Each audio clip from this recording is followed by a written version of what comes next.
I'm writing this while I still have control of my body. There needs to be a record of what's happening to me. So, if it happens to you, at least you'll know that you're not alone. I can't explain what's going on. I can't offer any answers, but I can give you this warning. Obey the pattern. If it comes, whatever the pattern tells you, do it, or you'll end up like me. It began one morning. My eyes opened to the sound of my alarm. The sun hadn't risen yet. I tried to hit snooze, but my body didn't cooperate. Instead, I sat up and swung off the covers.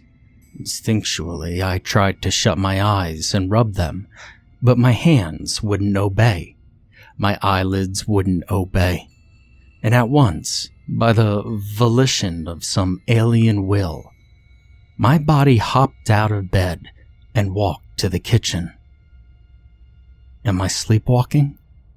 My body flicked on the lights and proceeded to make coffee, and I watched my hands maneuver the grinder, the jar of beans, the kettle, as if watching a silent cooking show shot in first person. The tumbling crunch of the grinder cut the stillness, and my eyes stared out of the window. Watching the dark reflection of my face, I thought about lucid dreams, where the dreamer becomes conscious of the dream, and assumed that was happening to me. I caught myself sleepwalking, and for some reason my body kept carrying out involuntary movements as though my consciousness didn't matter.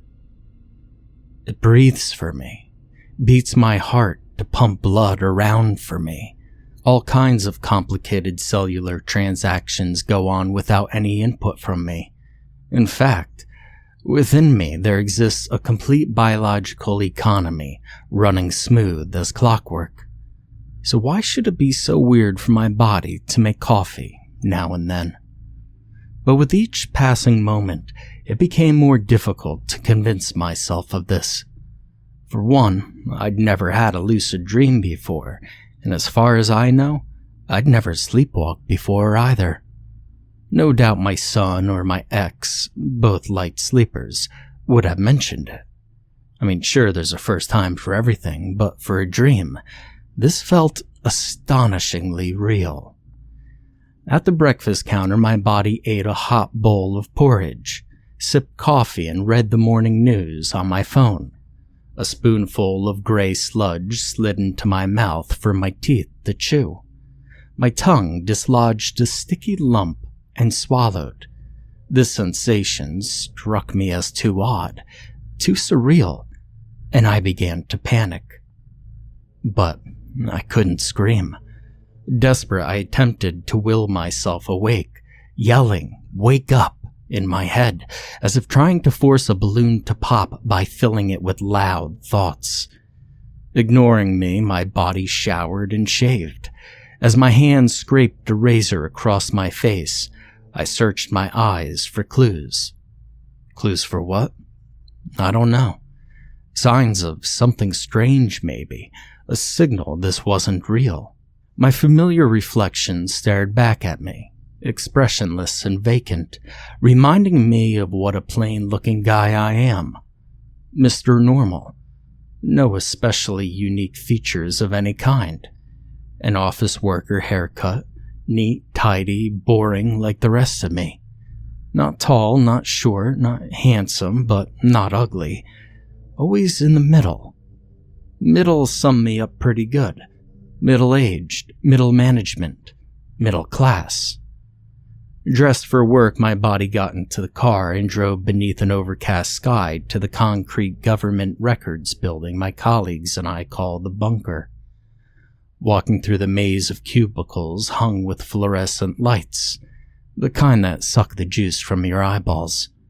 My body said hello to everyone, sat at the desk in my office, and began working.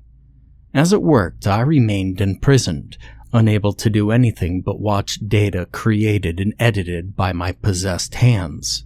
Into my ears came the click-clack of typing as my nose drew in the suffocating smell of humid, musty air. During our 10 o'clock coffee break, Allison, one of my staff, laid out a tray of chocolate cupcakes she'd baked the night before, the first Wednesday of the month. What kind of dream would recreate Allison's cupcake day? God, even my dreams are boring. But this is too real to be a dream, and too strange to be real. Every motion, every choice my body made, mimicked what I would do, except for one thing. It spent the day without slacking off. The amount of work it got done was astounding, not deviating onto social media or random websites like I did. And when we got home, my body prepared noodles and fried vegetables, sat down in front of the couch, and watched garbage TV until I fell asleep, exhausted. The next morning I flexed my fingers, watching them move before my eyes like little aliens. So it was just a crazy lucid dream after all. I rose from the couch, went to the mirror, and felt my face. The sensation made me smile, but my elation was immediately erased by a single corrosive thought. What if yesterday was real? I checked the date on my phone. Wait, what day was yesterday? You see, I couldn't remember. I must have been so discombobulated by the dream that I forgot. There's got to be a way to check if yesterday really happened. And then it struck. Allison's cupcakes. Is Allison in yet? I called to no one in particular as I rushed into the bunker. A few shook their heads. I paced my office and checked my phone every few seconds until finally the bunker door opened and Allison's voice traveled over the cubicles, greeting everyone. She hadn't even put her bag down when I commandeered her to my office. "I'm so sorry I'm late," she stepped in. I motioned for her to shut the door. She swung it closed, deliberately averting her gaze from mine. "That damn cat got out, and I had to chase it down 2 blocks with a broom." She forced a smile. "Listen, Allison, I don't care that you're late." She turned to me, her sheepishness unchanged. "I need to ask you something." My heart rate climbed. "Those chocolate cupcakes you brought in yesterday, do you have the recipe?" "Oh, you like them?" She smiled. "I don't use a recipe, it's all up here." She touched a fingernail to her head, and the blood drained from my face. Her eyes widened. "Well, I could write it down." I shook my head. "No, that's Are you okay?" I nodded. "That'll be all." Dumbstruck, Allison left my office, and as soon as she closed the door, I fell to my knees and gripped my head in my hands. What happened to me? I pulled my hair until it hurt. Once I composed myself, I told my staff I wasn't feeling well and took the rest of the day off. I couldn't focus, couldn't think. I searched my symptoms online, but no condition described what was happening to me. Nothing but insanity. As I sat at home in front of my computer, mind blank, my hands suddenly moved on their own. My right hand grabbed the mouse, opened a new document, and they both started typing. Obey the pattern. My hands went limp. I had control back, and for a long time I stared at the 3 words and considered what to do. My chest felt constricted with barbed wire, and finally, I typed. What pattern? My hands were commandeered again. Each day you will go to work, come home, watch TV, eat, and go to bed. You will not deviate from this pattern. Allowances will be made for grocery shopping, gas, and other necessities for survival, but no more. If you don't obey the pattern, I will take time away from you. Well, how much time? As much as necessary. Well, then what do I do on weekends? Sit and watch TV. Periodically go for walks to maintain reasonable fitness. Consume the necessary sustenance for survival and sleep. Why are you doing this? Because the pattern must be obeyed. Why? The answer would have no meaning to you. All you need to remember are 3 words. Obey the pattern. Well, how long do I have to do this for? There is no end. Who are you? I am the pattern. I couldn't type. Power over my hands returned, but I had nothing left to ask, nothing I could think of. My head felt as if it had just been struck with a hard object. Under my shirt, sweat had coalesced, and when I pulled at the collar, a straight line of cold ran down my spine. Waiting in the doctor's office, I cupped my palms over my knees, shut my eyes, and rehearsed various chains of words and sentences, but every one broke reason or twisted logic, inevitably betraying my sanity. The doctor, a gaunt woman with round glasses, entered, and we greeted each other. "Well, how can I help you today?" she said, looking not exactly at me. "Okay," I rubbed my legs. "Listen, this is gonna sound weird, I realize, but..." My mouth contorted and my words turned into mumbles. Tilting her head to the side, the doctor waited. I tried to speak the words, but my mouth didn't cooperate. I'd lost control again. My body coughed a fake cough, and then said, sorry, I'm actually fine, I'm wasting your time. I have to go." And my body got up. No, I thought. That wasn't me. Please help me, it's not me. Conjuring willpower from deep inside, I attempted to speak, to shout for help, but the pattern had taken over and decided to leave the room. The doctor asked something and my body shut the door, cutting her off, and we exited the building. Hurried, the pattern took me to work. Why are you doing this? I thought. Casually, it greeted Allison and my other colleagues with a broad smile. "That traffic today," it said, twirling into my office like a jackass. "Who the hell do you think you are?" My mind screamed. "Give me my body back, right now."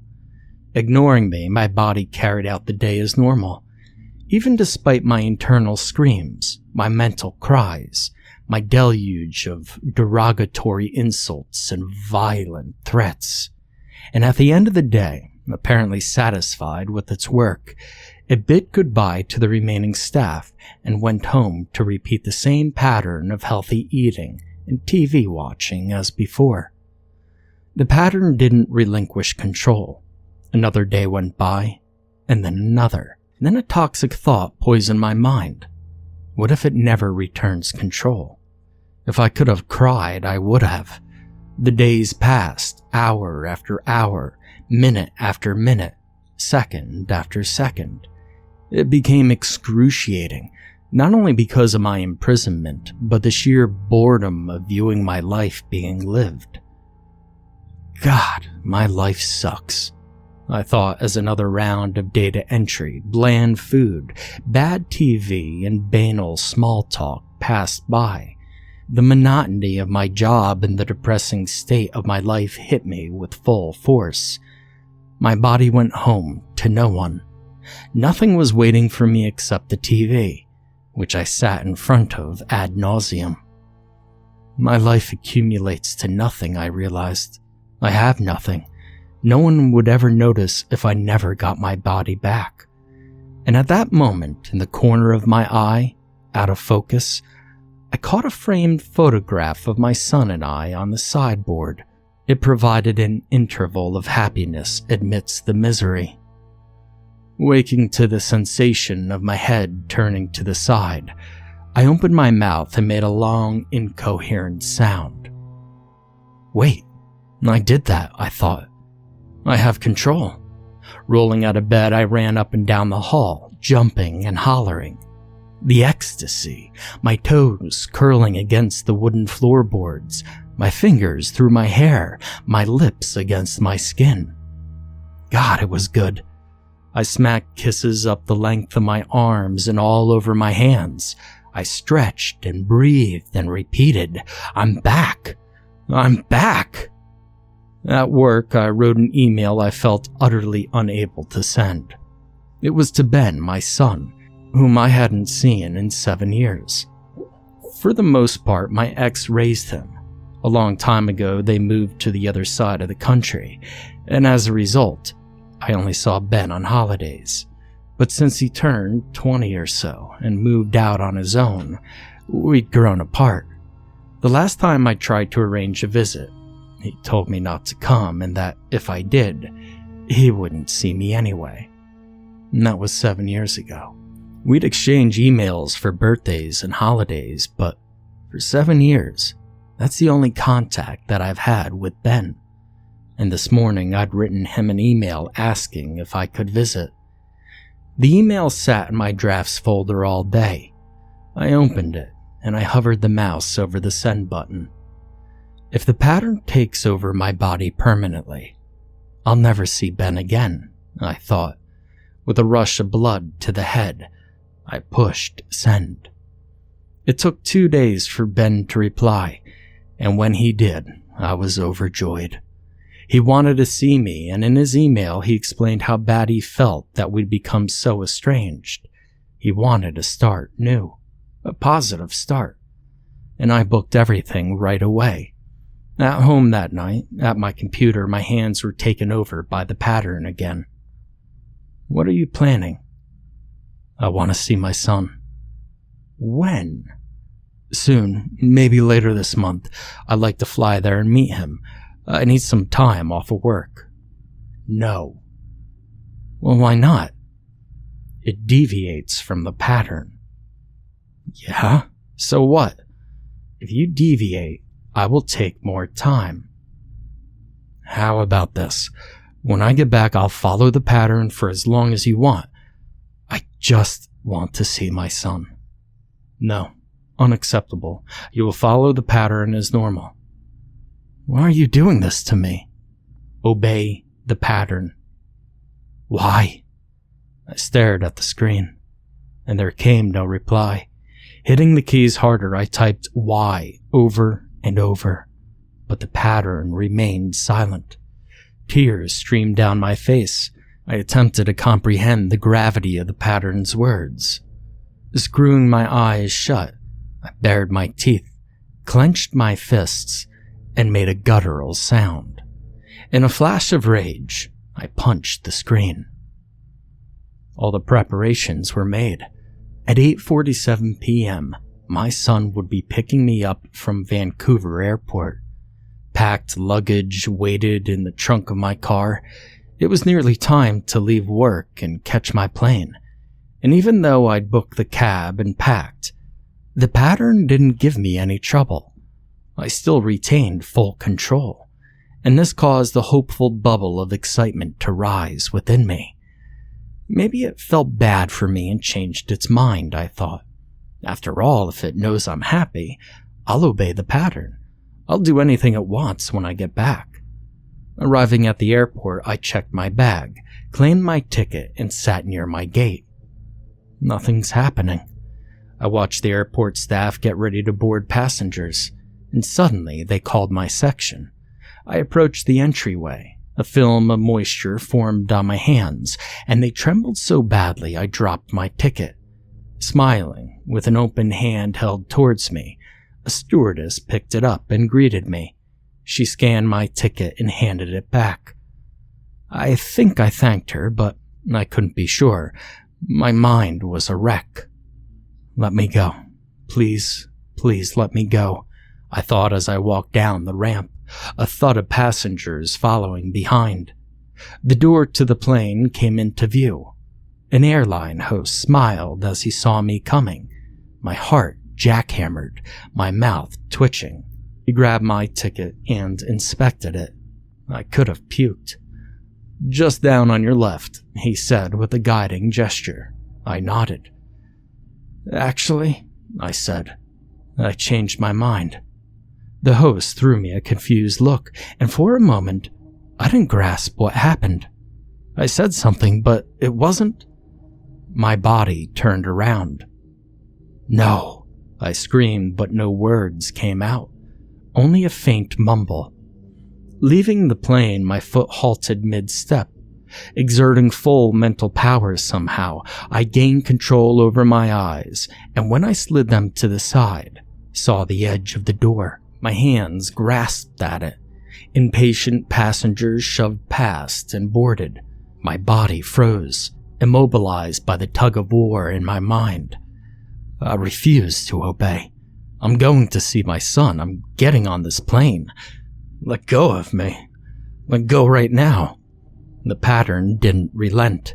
As I stood contorted, hugging the side of the airplane door, staff began to ask if I was okay, but only garbled words and low moans emanated from my mouth. Eyes pushed out, muscles shot. Felt like being ripped into two. The airplane staff called security. If only someone, anyone would rescue me. Help, I uttered weakly. Tears squeezed out of the corner of my eyes when I thought about Ben, because I knew I couldn't fight any longer. The pattern was too strong, and so, exasperated, I let go. That was a full year ago.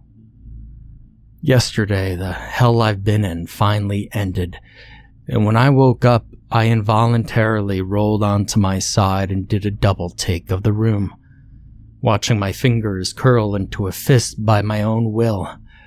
I cried, hugging myself into a ball under the blankets.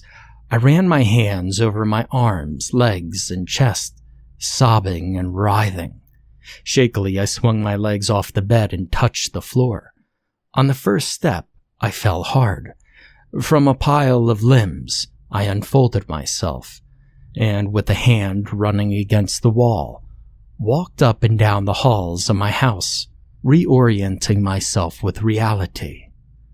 Having regained my balance, I rushed into the front yard. Arrested by the brush of wind on my skin, I closed my eyes and felt the sensation of pure freedom. My face couldn't decide whether to smile or wince, and jolts of laughter burst from me.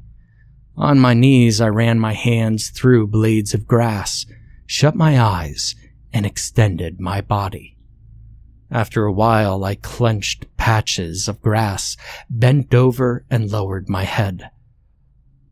I will obey the pattern, I said, and repeated these words through broken sobbing until the tears would come no longer. A woman jogged by. As much as I craved physical contact, I managed to restrain myself from running up and hugging her. Day in, day out, for a year, I viewed the boredom tedium of my life, unable to speak, unable to move, unable to feel. The fact I maintained some semblance of a sane working mind is a minor miracle in itself. During my incarceration, the dull monotony suffocated my intellect. I felt dumb, every cubic inch of my head crammed with stale thoughts. The pattern didn't see nor contact Ben, not once. An image of him standing at the airport waiting for me to emerge from the plane never left my thoughts. He'll probably never speak to me again. I'll probably never see him again. The pattern won't allow it. And now, I have nothing. This morning, back inside the bunker, I sat at my desk stewing over everything that happened and contemplated the rest of my life. And a dangerous idea took hold in my mind. I called Allison into my office. She greeted me as I shut the door behind her. I took a seat behind my desk and I looked her into the eyes with an intense seriousness. Allison, if I told you something about me, something very strange, will you promise not to judge me? Silence prevailed, and her face transformed from welcoming to expressionless. I decided to keep talking. Something is happening to me that I can't explain. I might be killed just for telling you this. A wave of nausea hit. For the past year, my body has been possessed. Something called the pattern took control of me. Why is the pattern letting me tell her this? I searched Allison's face for understanding, but there was none. She continued to look through me, as if staring at the wall behind me. I feel like very soon I'm going to lose my mind, and before that happens, I want to tell someone, anyone. Now, you don't have to believe me. It doesn't matter. I'll be punished for this, probably for the rest of my life. But at least you know. At least someone knows. But still, Allison's face remained totally dispassionate. Do you believe me? I mean, haven't you noticed something off about me during the past year? More silence. Please say something. A shiver went up my spine and shook my whole body. Allison got up from her chair, turned, and walked to the door. I got up. Do you believe me? Don't you have anything to say? Opening the door, Allison, with her head turned towards me, looked at me and said in a low voice, "Obey the pattern." She shut the door behind her.